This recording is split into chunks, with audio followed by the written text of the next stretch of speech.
In a near-death experience, a person has the perception of their consciousness functioning apart from their physical body, and in addition, they can both see solid objects and see through them.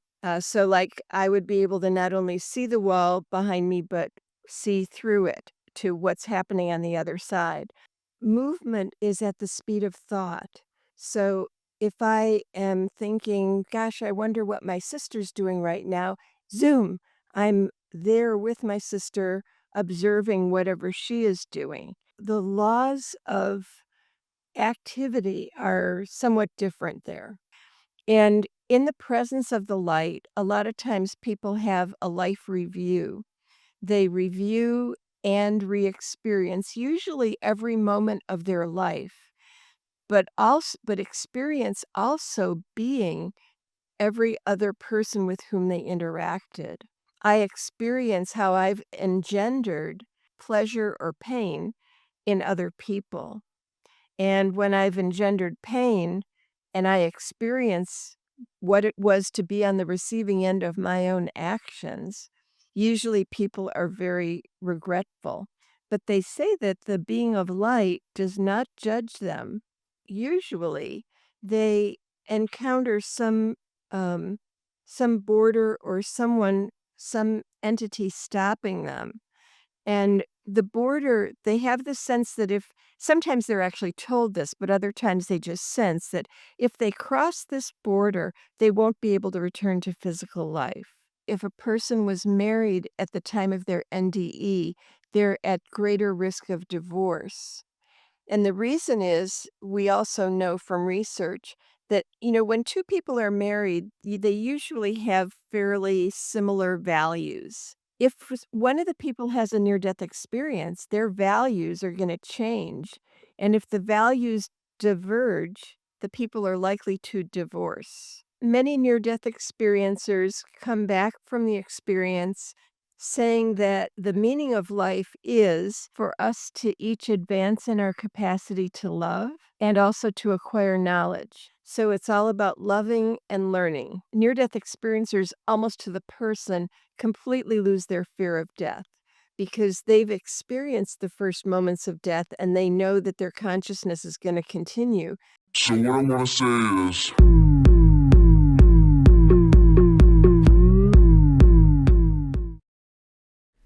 you deal with these near death experiences. What is then your philosophy on life? Having the knowledge that you have. I mean, the meaning of life, actually. Yeah, my philosophy of life and the meaning of life is very much influenced by near death experiences. And many near death experiencers come back from the experience saying that the meaning of life is for us to each advance in our capacity to love and also to acquire knowledge. So it's all about loving and learning. And advancing in our capacity to love means to express love in as as thoroughly as possible in life. So it would touch into everything from how I relate to another person from moment to moment to like when I'm writing policies for an organization, what is the most loving thing? And some people might wonder, well, how do you define love? That was gonna be my next question. Yes. Well, I define it as a commitment to the well being and thriving of someone, and that someone could be someone else, and it also is me. So it includes self-love and love of others, and then that extends to love of animals and the planet and, what, um what action, uh, best advances the object of love, their, well-being and their thriving. Mm. It's what the Christians would say. What would Jesus do? Yeah, that's right, that's right. Yeah, and, in fact, I often think if I were ever to create a website, it would be WWLD, What Would Love Do? So happiness is definitely not supposed to be our goal in life. I just had a conversation today with my mother, actually. She is about 30 years older than me, but still believes that the purpose of life is actually to be happy. And I told her, Mom, like, if your goal in life is to be happy, damn, you're doomed.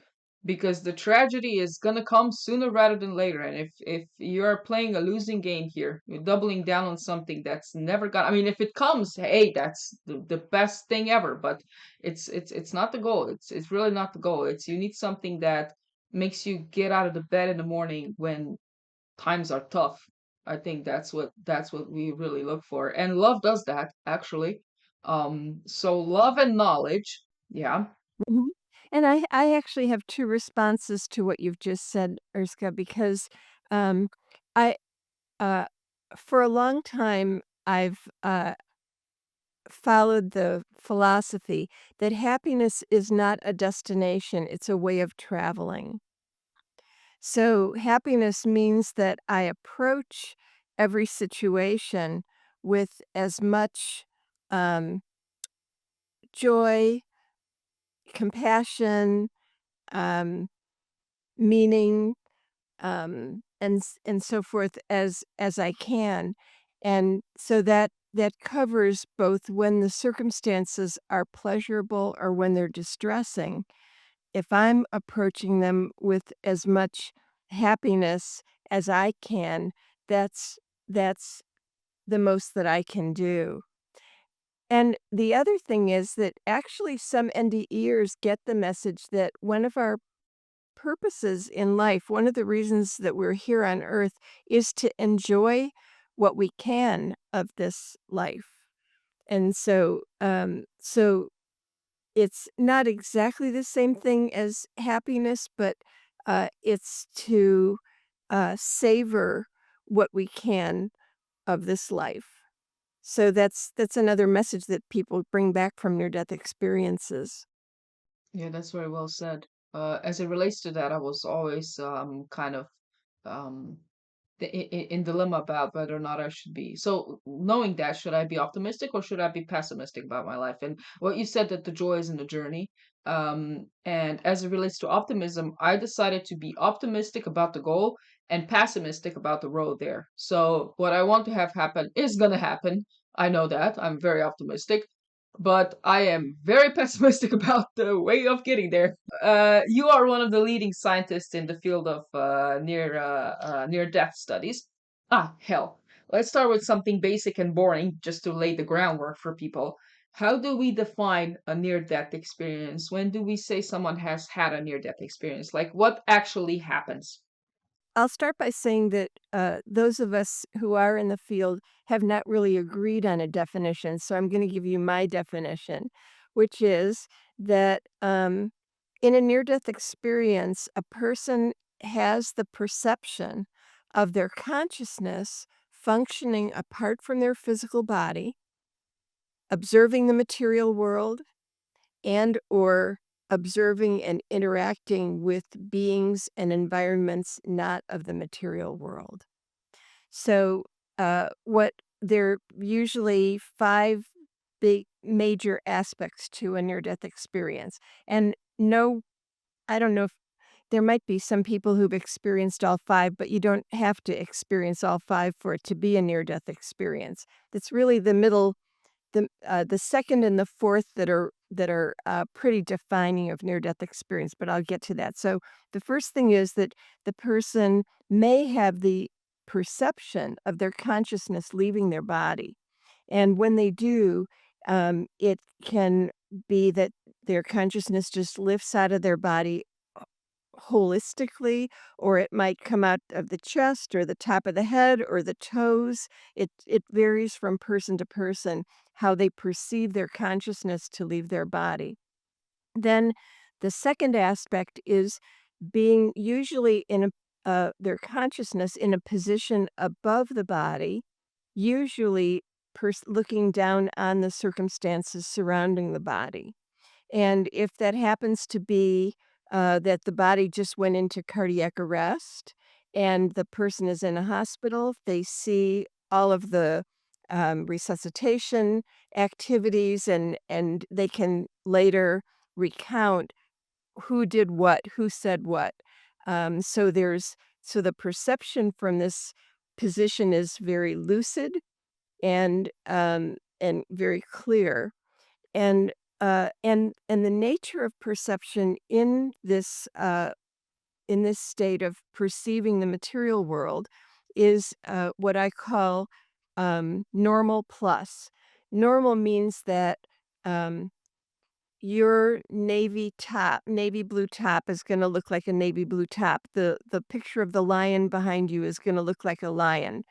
That is retained, but there also are additional abilities. So, for example, in our bodies, we're limited to being able to see, ahead of us in our peripheral vision. Like, I would not be able to see this from my own eyes. But in this state of the material aspect of the near-death experience, the person can see in any direction, up, down, sideways, because they're not limited by a physical body. And in addition, they can both see solid objects and see through them. So, like, I would be able to not only see the wall behind me, but see through it to what's happening on the other side. I can hear not only what people are saying, but what they're thinking. Unspoken, unspoken thoughts I can hear.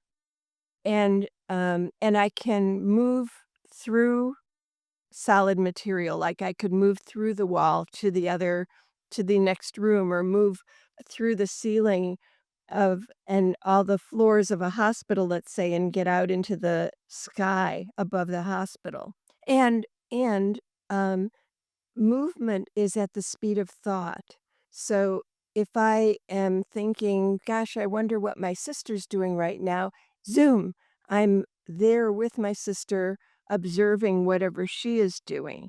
And again, being able to perceive what she's saying, if she's saying something, what she's thinking, and so forth. So there it's the laws of activity are somewhat different there. Excuse me again. Hmm. I assume you're gonna be able to edit this? Oh yeah, I edit the living shit out of these videos. Trust me, the things that I say, I need to. This better not be live, yo. But what I'm thinking is, what I'm thinking is just a very random example. But I used to have migraines up until I had meningitis. After I had meningitis, migraines for some reason stopped.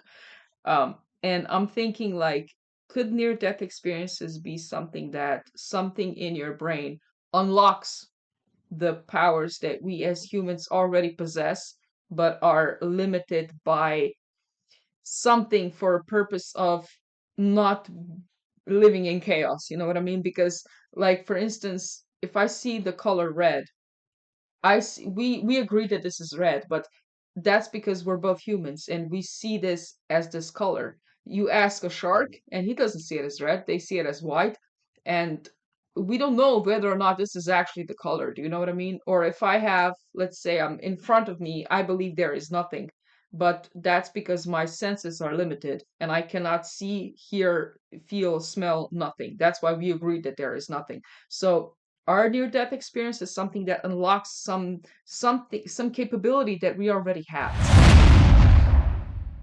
Is something interfering with your happiness or preventing you from achieving your goals? Starting therapy can be hard. The right therapist for you may not be in your area. BetterHelp is now sponsoring this podcast. BetterHelp connects you with a licensed therapist who is trained to listen and give you helpful, unbiased advice. With BetterHelp, you can have your therapy session as a phone call, as a video chat, or even via messaging if you prefer that. If you think you might benefit from therapy, consider BetterHelp. Click the link in the description or visit betterhelp.com/captainese. Clicking that link helps you support this channel, and it also gives you a 10% off your first month of BetterHelp so you can connect with a therapist and see if it helps you. Again, go to betterhelp.com/Captainese. Clicking that link gives you 10% off your first month of therapy.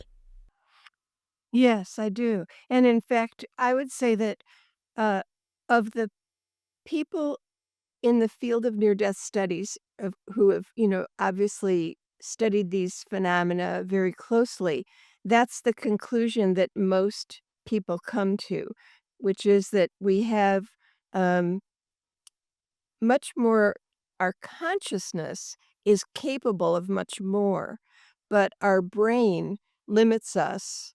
The brain is a limiting factor that, as you said, the purpose is to keep us from being overwhelmed by everything, that we would be overwhelmed by if we were aware of everything that we really were capable of being aware of.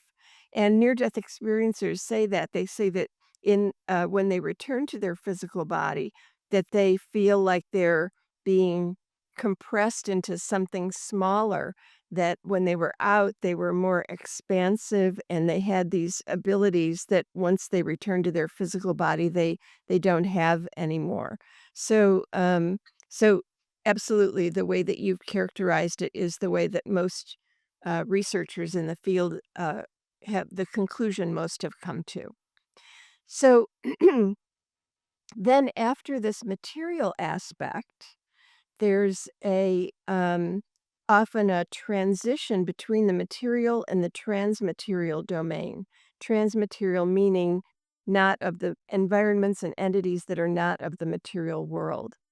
And usually that transition involves a rapid movement through some space. It might be a void, or it might be something that appears to be a tunnel. The If you read any two near-death experiences, they'll describe the tunnel differently. For some people, it's a dark passage with light at the end. For some people, it's a lighted passage. For some people, it's a color. For some, it's just white. For some, the tunnel is inhabited by beings. For some, it's not.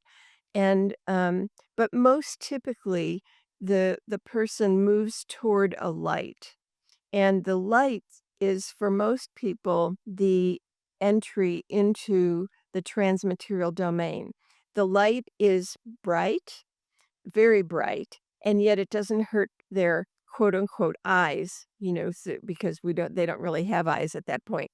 Um, and the light is a being, and the light communicates with them telepathically. And communication in the transmaterial domain is telepathic with any entity. Usually the light exudes absolute knowledge of the person, absolute love for the person. So it's an experience of being totally known and totally loved, which is people say there's nothing like it on earth, that there's nothing to compare it to on earth. And in the presence of the light, a lot of times people have a life review. They review and re-experience usually every moment of their life, but experience also being every other person with whom they interacted. So what a near-death experiencer would say is that someday you and I are going to re-experience this moment, and I will know what it is to be you, and you will know what it is to be me. It's not an imagination or an empathy. It is literally being the other person at the same time that I'm also myself. And so what happens is that in the life review, I experience how I've engendered either pleasure or pain in other people. And when I've engendered pain and I experience what it was to be on the receiving end of my own actions, usually people are very regretful. But they say that the being of light does not judge them, that the being of light usually conveys a message something like, you were learning and, how maybe asking how might you have done better in this situation. So it's not a judgment kind of thing. It seems to be again about learning to love. That's part of where that message comes from. So then the person may go on to might meet deceased loved ones, might meet other spiritual entities that are either recognizable or not recognizable. Um, some some people have met recognizable religious figures like Jesus or Muhammad. Um, and but a lot of times people meet entities that they say they are absolutely like they're old friends, except in life the person had completely forgotten this person, this entity. But once they meet them, they there's this instant familiarity and this sense of having known each other for forever.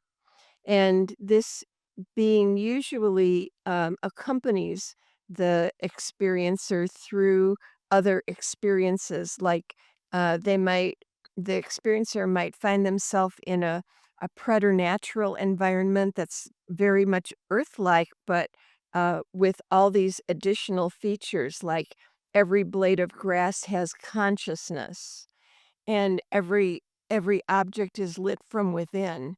Another environment that people might go to is uh, huge repositories of knowledge and cities of light and knowledge, and these kinds of unimaginable things.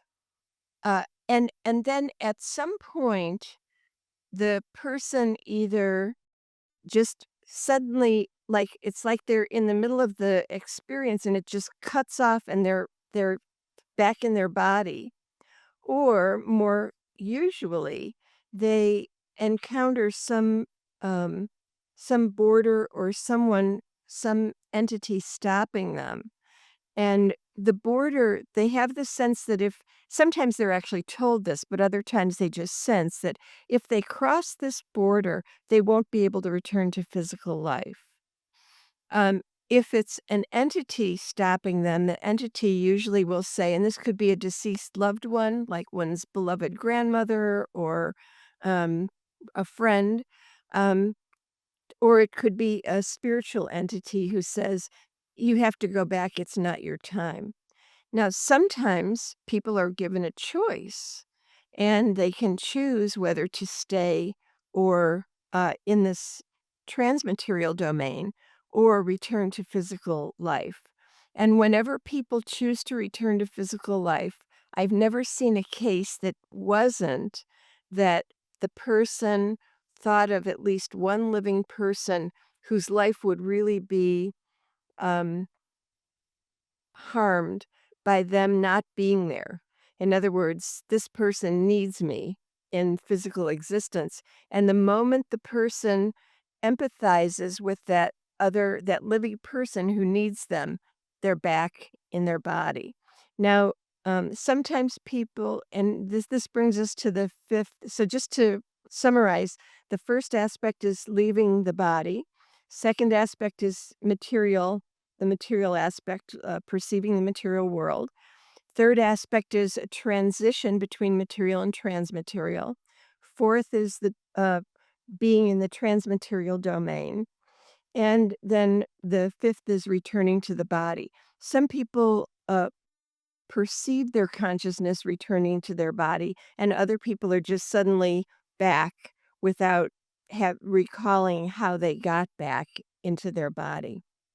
So, um, so that's it, the kind of overview of a near-death experience. And I'll say not everybody um, has every aspect, but in order to be a near-death experience, it has to include at least either the material or the transmaterial aspect. That's a universal. And um, There was one other thing I wanted to and, I mentioned that perception in the NDE is very lucid, like, people have the sense that that actually being embodied is a form of being asleep. They feel like they've really woken up, and afterwards, they report that the experience was as real or more real than this material reality. So it's a very real experience, even though it's very different from the way we function in the material world. It's something that would be very interesting to experience. And I'm just about to ask you if there is a way to actually induce NDE without having a cardiac arrest on purpose. But it sounds like something you would want to experience. But at the same time, I think it's important to remember that this is not something that you can sustain in this life. Like, you know what I mean? If right now I'm able to notice everything about this room, everything, if I pay my attention to. But if I do notice everything, which in practic, like in theory would be better, I notice more, but it's gonna make me insane after a while. So the purpose of my attention is to not go insane. The purpose of limitations is to stay in order and to not lose your mind literally. So these experiences are on well it but it certainly makes you not fear death as much. um yeah, so I was about to ask, is there a way to induce this near death experience? Um, I can't say that there's a reliable way method that will 100% produce the experience. But let me say that near-death experiences are always ultimately spontaneous experiences that cannot be purposely purposely induced. But people have them in a variety of circumstances, not just being close to death. Um, a lot of extreme circumstances, like you can be in the extreme peace of meditation and suddenly have a quote unquote near death experience, even though you're not physically near death. People have these experiences when they're in the extreme condition of physical exertion, like running a 50K race. People sometimes spontaneously have a near death experience, um, even though they're not, again, physically near death. I think around 10 to 20% of people who are revived after cardiac arrest report some form of near death experience. What's with the cardiac arrest? I guess during this, the heart stops pumping as effectively, so oxygen rich blood cannot reach the brain. And going through the process, could it be that they are purely brain based, or they actually reveal consciousness outside the body?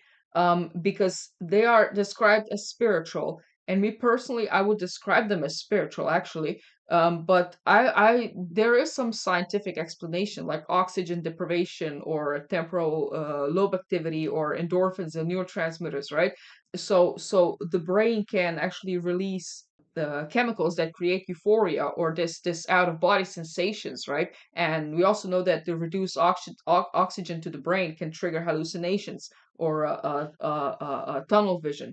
And also this temporal lobe, I think it induces feelings of transcendence.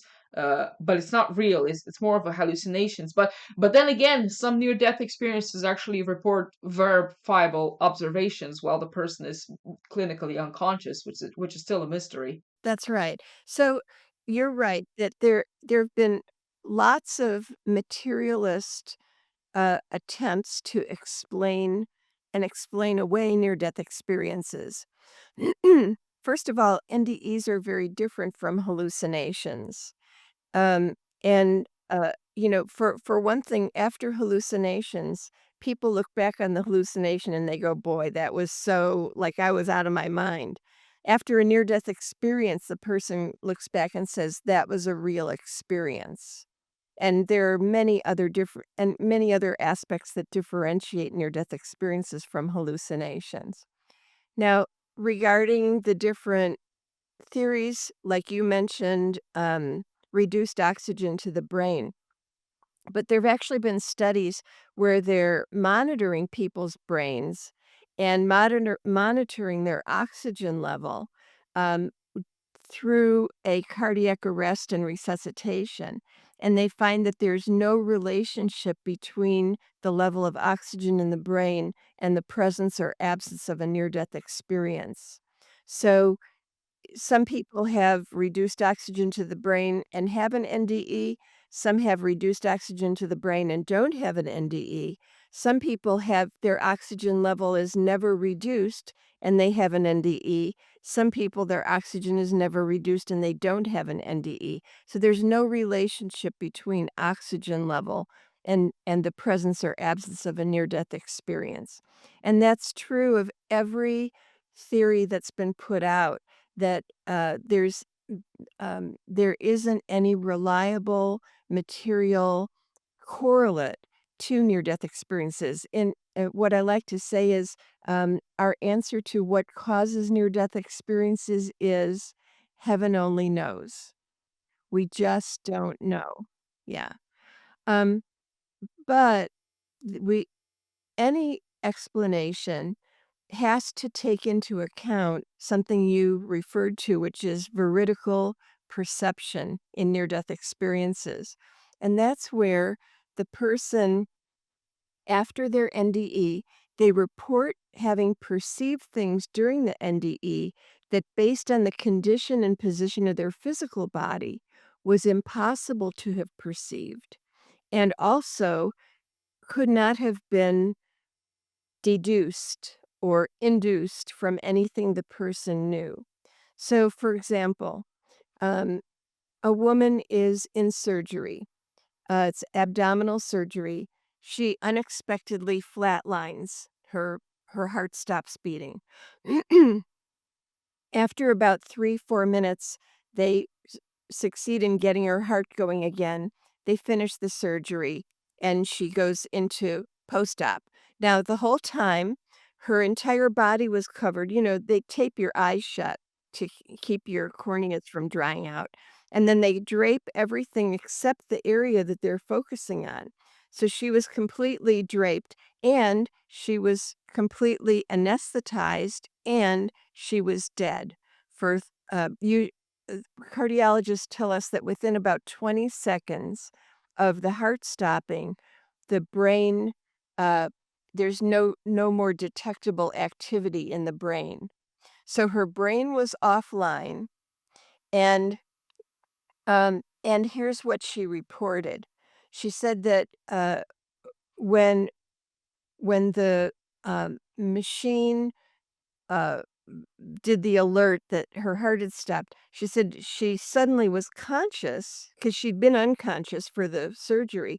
She suddenly was conscious, and she was up above the ceiling, looking through the ceiling at them doing the resuscitation process, and she, of course, accurately described everything that everyone did. And then she said that in addition, she could see through the walls, and she could see in the next operating room that they were amputating a man's leg. And when they finished the amputation, they put the leg in a yellow plastic bag to dispose of it. Now, at this point, she has been in post-op, she's regained consciousness, she's stabilized, her doctor comes to visit her, and she tells him this. The doctor says, "I have no idea what's going on in the other operating rooms. You know, I don't pay attention to that." So he goes back to the hospital records. Now, this is a couple hours after the surgery, right? He goes back to the hospital records and learns that, in fact, while he was doing the surgery on this woman, they were amputating a man's leg in the next operating room. He had never been in that operating room because it was specialized for amputations. He didn't do amputations. But at this time now, 2 hours later, he could see from the schedule that the operating room was empty. So he went and poked his head in the operating room, and there he saw the yellow plastic bags they used to dispose of amputated body parts. Now, how could a woman who is draped and dead see something that's going on in another room that even her surgeon himself is unaware was happening. Now, the um, over 125 cases of verified paranormal phenomena um, are collected in this book, The Self Does Not Die. And that's just one of the cases from there. And most of the time, the veridical perception is verified by an attending, one or more attending physicians. And a lot of times, these physicians will say, I have no explanation for how this person could have known this. They claim to have perceived it. I have no explanation how they could possibly have perceived it. So, this body of evidence of people who have verified paranormal perceptions during near-death experiences indicates that indeed, when people say they perceive that their consciousness was functioning outside their body, it really was. And and there's no material explanation for how that could be, how a person could have an accurate perception of something outside their, normal range of physical perception or induction, um, that that is accurate, that could, while they're in, especially the most evidential cases are those in which the perception occurred in the midst of a person in cardiac arrest, where we can, um, if it hasn't actually been documented, if they're not being monitored by EEG, we can assume after 20 seconds or so, their brain isn't functioning. How can they be perceiving accurately things that are outside their normal range of perception?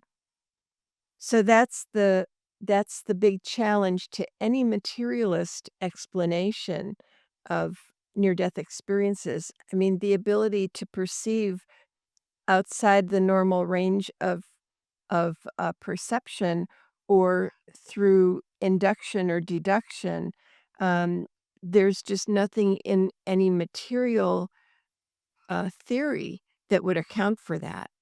How long do these experiences last anyway?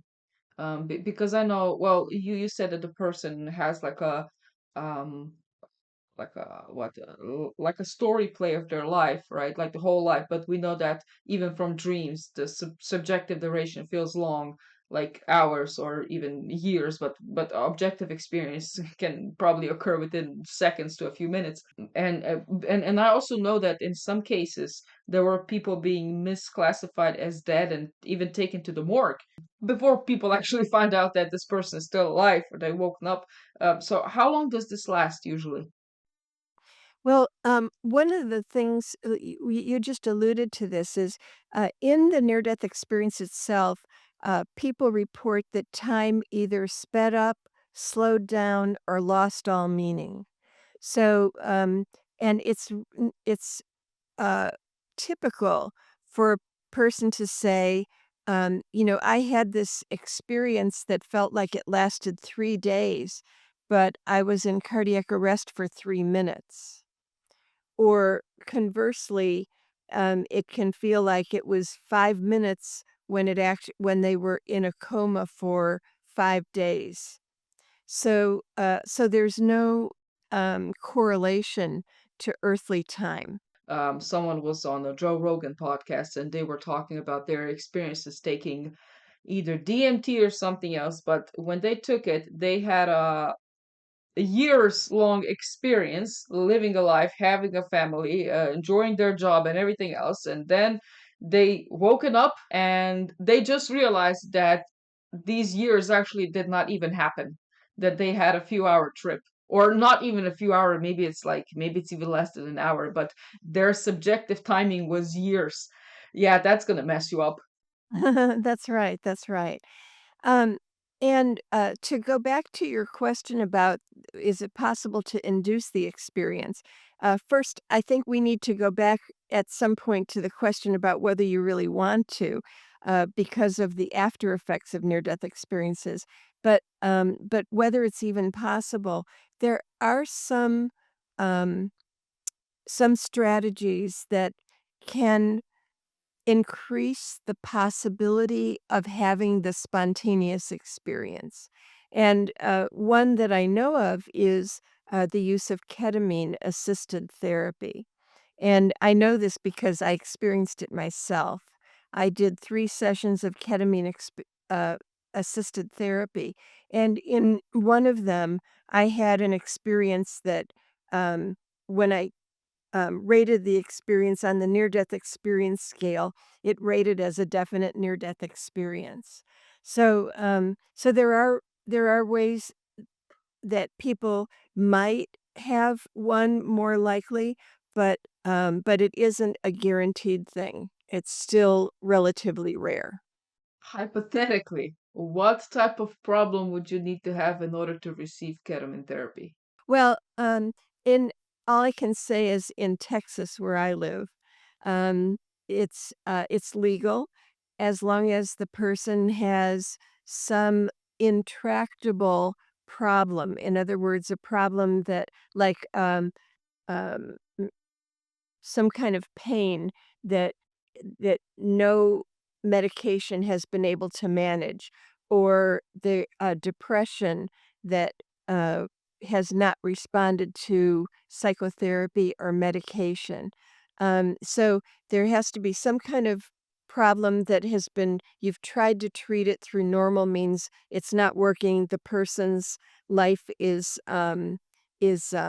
deteriorated because of it, and so ketamine is a legal alternative then.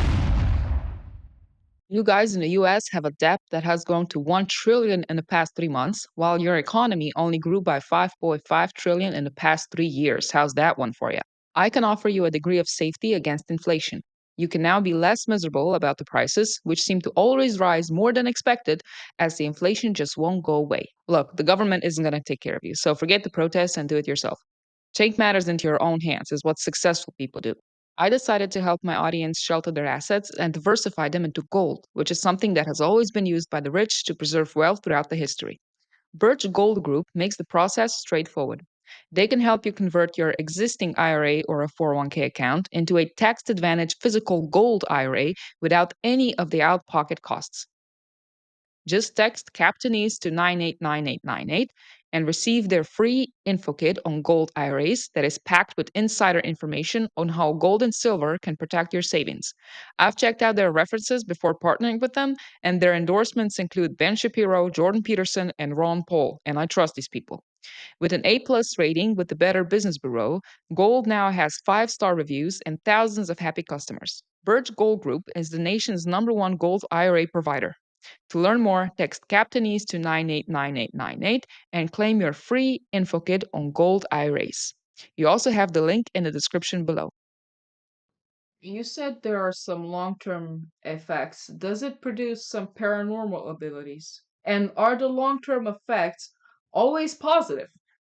Because I know they often cause psychological and personality change, as in heightened empathy, spiritual sensitivity, intuition, or can it turn south afterwards? Because I know that the changes are definitely massive, even if I mean, even just knowing that this is what you just experienced is going to change your at least view on the world and death in a way. But are there like personality changes also and paranormal abilities? Yeah. Yes, to everything you've said. Many people struggle in the aftermath of a near-death experience because the experience was a sudden immersion into an alternate reality for which most cultures do not prepare people. So people are usually taken very much by surprise, and they're kind of mind boggled by what they experienced. So there's usually an adjustment phase that can last, and what one study indicated that on average it can take 7 years for a person to feel like they're completely integrated again. That and so for some people, it's less than that, and for some, it's more than that, but, on average, 7 years. What happens in the aftermath of near-death experiences, I like to characterize with, the acronym PSPS. The first P is psychological changes. You mentioned already that near death experiencers, almost to the person, completely lose their fear of death because they've experienced the first moments of death and they know that their consciousness is going to continue. So the big fear is the annihilation of consciousness. They know it's not going to annihilate, so they're good with death. And also, in most cases, we didn't mention this, but most near death experiences are dominated by pleasurable feelings like peace, joy, love. A minority are dominated by distressing feelings like complete eternal isolation or some kind of torment or guilt. So, for those who've had a pleasurable near death experience, they also are fine with dying because they look forward to going back. And in fact, many near-death experiencers who've had pleasurable experiences of, this experience of being totally known, totally loved, it's such a wonderful experience that they long to go back to that because earthly life is not like that. So there can be this perpetual longing to return to what they experienced in the NDE, and this kind of goes back to your point about, in sometimes it's better not to know what all is out there because it can be a distraction or create a longing that can't be satisfied.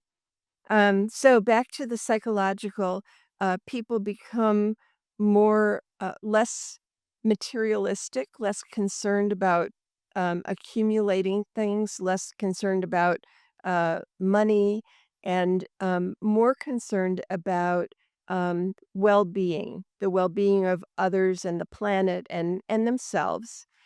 And, so those are some of the psychological and more empathic. People tend to become more empathic. Some of the psychological. Then there are, spiritual changes. People tend to become more interested in spirituality. They'll seek out readings and podcasts and things like that related to spirituality that they never did before their NDE. And they some NDErs feel an ongoing connection to the transmaterial or spiritual domain. They might actually begin to see deceased people, um, as in, like, mediumship, and they sometimes develop, psychic abilities, like the ability to see the future, and to know what other people like, there's something beyond empathy of really knowing what another person is experiencing. Um, people tend to become more spiritual but less religious.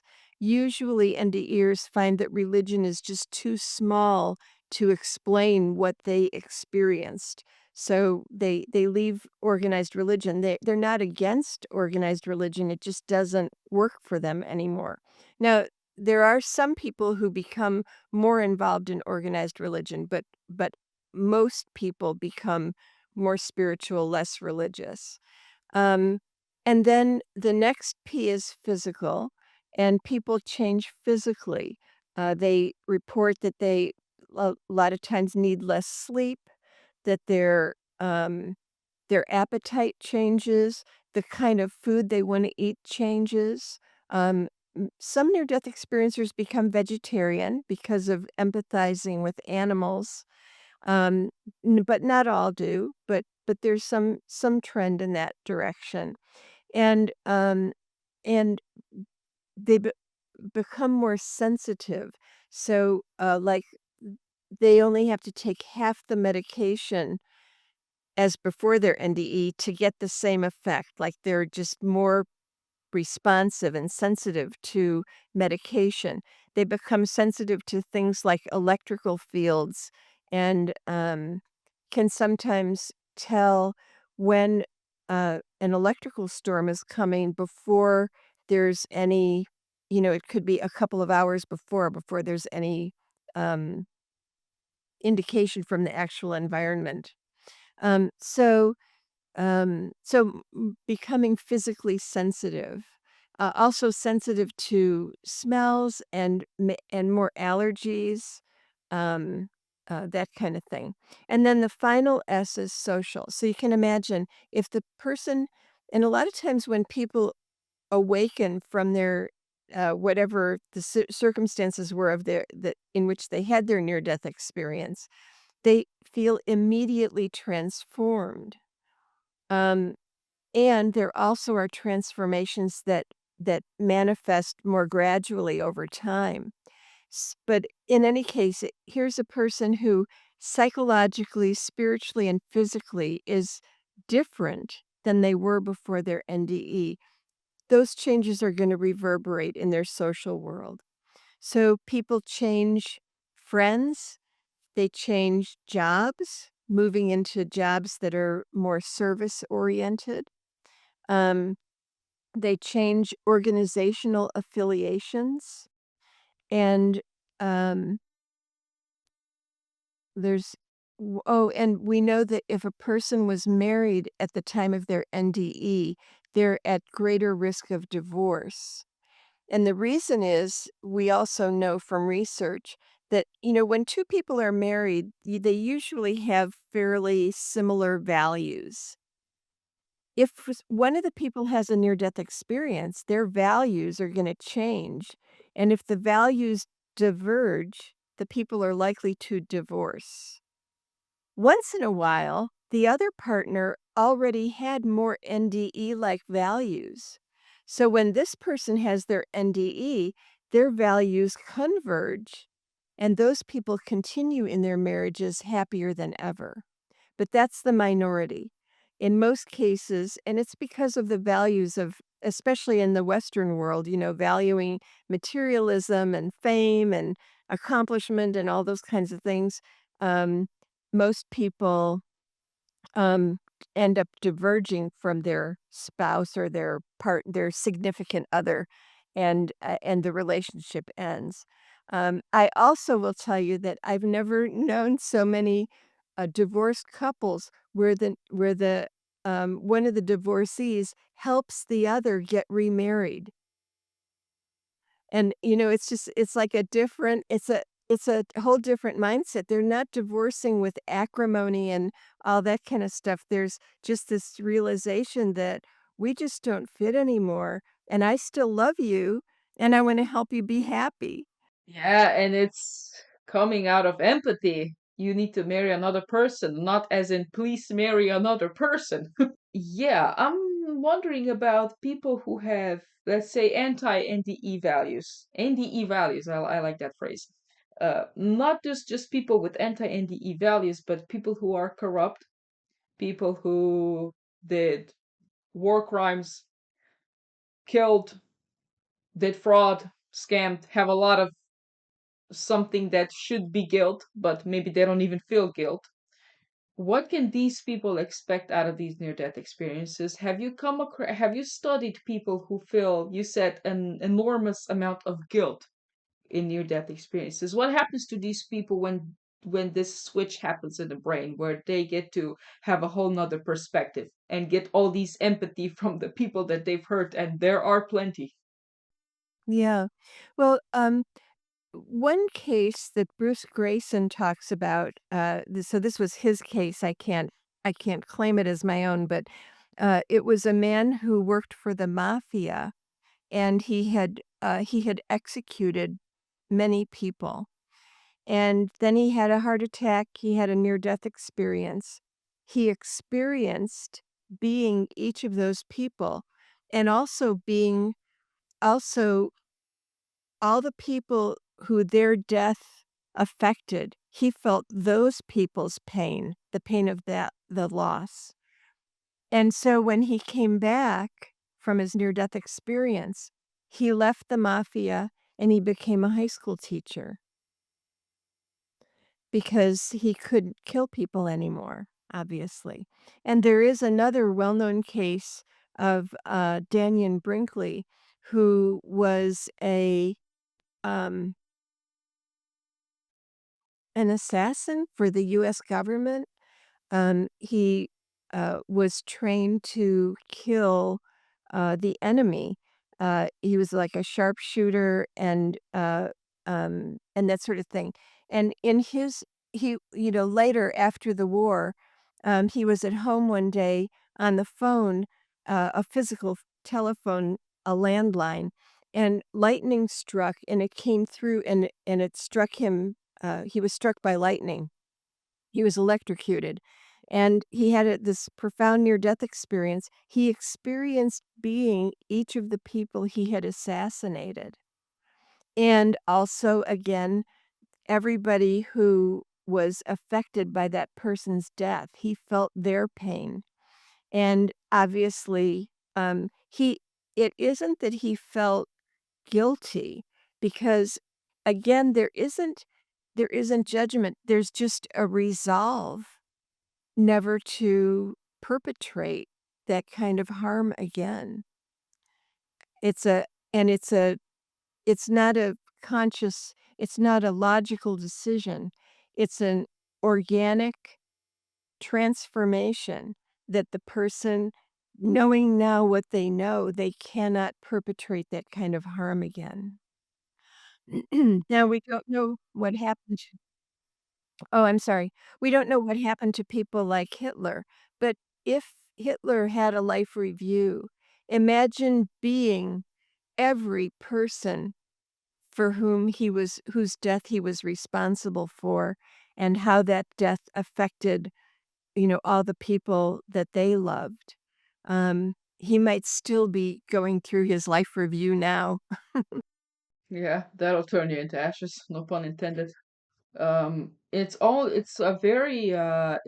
a very, very good reminder to just keep in mind that we're not the ones who to judge ourselves. I'm not saying don't be good, do whatever you want, but I mean, this is the type of relation that a parent has towards the child.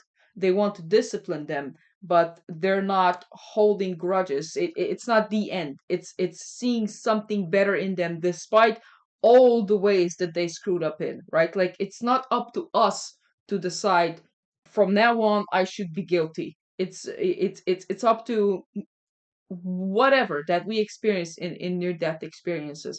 What I'm thinking also is, if you do embody all the values, all the NDE values, as you said, and you do become more empathetic, is that should you limit this though, coming back from NDE, because you might as well get exploited. Well, I know that some near-death experiencers, uh, because their values changed so much and they were so concerned about, the welfare of, people in general. You become vulnerable in a way. Yes, become vulnerable and end up, spending their time and energy on people who need help rather than, spending time with their own family, that sort of thing. So it can create that kind of problem. And also that, um, as you say, people can become vulnerable to overextending themselves and, that sort of thing, and that's where I think self-love comes in, that it's important to care for oneself, um, and, uh, and and see oneself as a precious resource that needs to be nurtured in oneself, in order to be of value to others. It's kinda like that, thing they say on the airplane that if the mask drops, do yourself first and then your child or whoever else needs help. We need to take care of ourselves as resources for, the well-being of others. My last question, I guess, would be, how do you see death? I'm not gonna ask are you looking forward to it, but What is it? Like, what do you think is after death? There are things that I believe and things that I know. And the things that I believe are that what near-death experiencers experience, but there's quite a range of possibilities. But that's the kind of thing that I expect to experience in the first moments of death. Beyond that, near-death experiences can't tell us what happens when people move beyond the point of no return. We don't know whether consciousness disappears, whether it continues in the same form as the first moments of death, or whether it changes in some way. So, we have to look to other phenomena like after death communication and mediumship and things like that, that also are well researched, to get a sense of the nature of existence after the first few moments of death. So so those are all things I believe in, and, for years reading about how people lose their fear of death after an NDE, I really got that as a concept. But it wasn't until my ketamine experience that I really knew. And, briefly, what happened in that experience is I went into a blackness, and I kept saying to my therapist, "I'm losing my sense of myself." And finally, I said, "I'm not me anymore. I am one with the darkness that is nothing slash everything." And in that state, I was completely conscious. I was in a condition prior to the manifestation of any phenomena, prior to any thought, any experience, any material manifestation, anything. It was an experience of being source. And uh and uh and afterwards I thought, and I will say I did have a thought of like, "H how did I get here?" And I could not remember this identity. I could not remember who Jen was. I just was. And, so afterwards, I realized that, if that's what death is, I'm good with it. There is, consciousness and presence and being without any, um manifestation of any kind. And, but I don't think that that's all that death is. I think that that's an ultimate condition in death, and that there are a lot of conditions on the way there that include, like, the ability to communicate with living people and, other kinds of stuff that goes on. How do you define a soul? Like a person's soul? Well, for me, soul and consciousness are, um, the same thing. Soul is a term that is used more in religion. Consciousness is used more in science, but it's um, the particular um, manifestation of consciousness that is mind. You know, and it is part of a large consciousness, but is a kind of like, there's the ocean and there are waves, and a wave is like an individual consciousness that is a manifestation of a unique individual manifestation of the, totality of consciousness. So if consciousness is sun, this is your ray, right? Yeah, that's right. Okay, I see. Can someone lose it?